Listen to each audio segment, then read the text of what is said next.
Hey YouTube, welcome back to Buddha Stankus channel. This is Robert Van Zant with another album review. So happy I could do this. I've got a new phone. There'll be more to come. I wanted to do this particular video slot for a band that I really love and am passionate about, and have known about for quite a few years, and that is a band called Faith No More.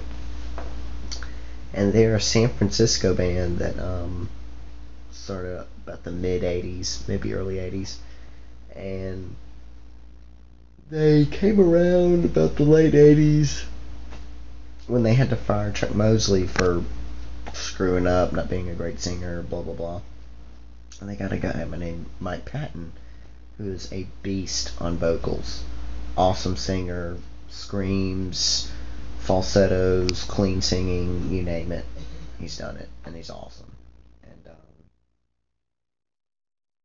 And when he got on board, that's when the music started taking off, and I think the band realized that.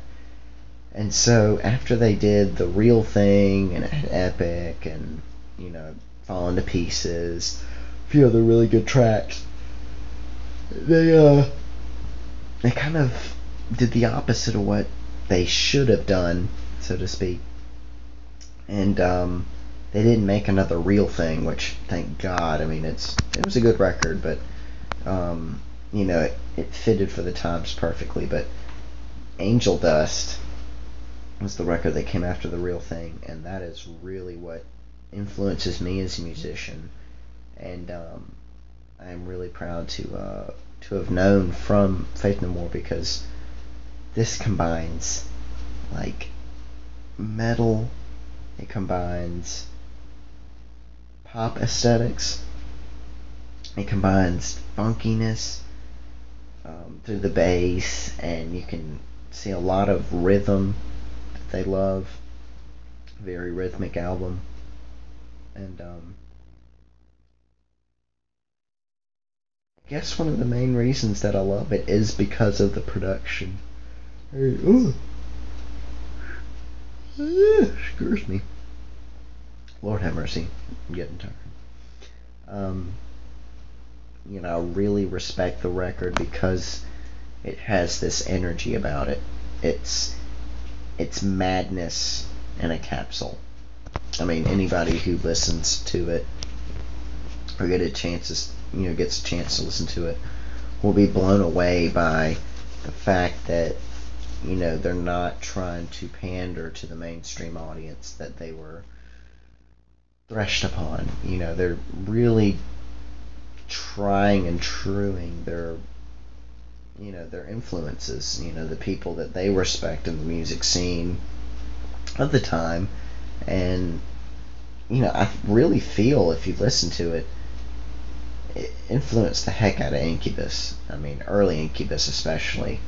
Um, Bands like that, and I'll say a lot of new metal bands were influenced by them, but I don't see it. I mean, a lot of them have that whiny, and Mike Patton's not about whining. He's about like freaking you out and doing weird stuff, which is exactly where I want to be vocally.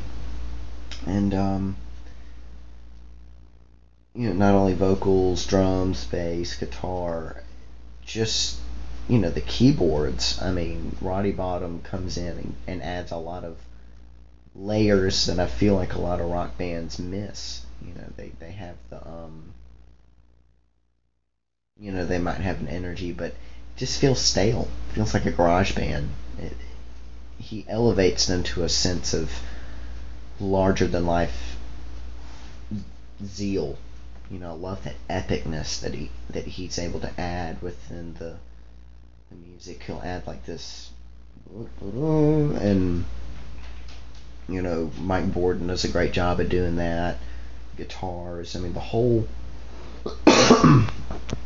whole experiment that they were doing really pulled through.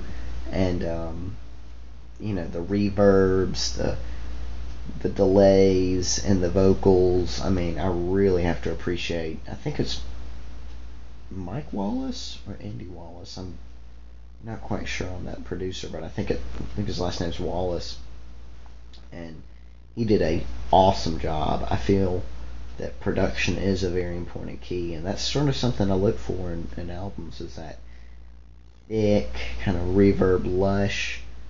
It sounds polished, but it's not like an ugly Britney Spears record or any of that garbage with auto tune and stuff like that. It doesn't have that kind of production, but it definitely has a, it's not something they made, one take and it's rushed, or some punk album. It's not. It's definitely something that you need to sit down and listen to, and also something you could just pop on in the car and it just go 70 miles per hour and head on to New Orleans. Just something perfect for the interstate. I mean, it is a record that, Angel Dust, album of the year is pretty good, but especially Angel Dust, I think, I don't want to say this in a bad way, but I feel like when they let Jim Martin go, they let go of some sort of conflicting energy that actually added, his sort of apprehension towards playing this weird stuff actually was the key ingredient. And it's kind of sad that he didn't get to stay on. I don't really know what the reason is. That's rock and roll history, but if they could make another record and at least aim for something, they don't have to say let's make another Angel Dust, but if they could recognize what made that record so awesome and subsequent records with Mike Patton,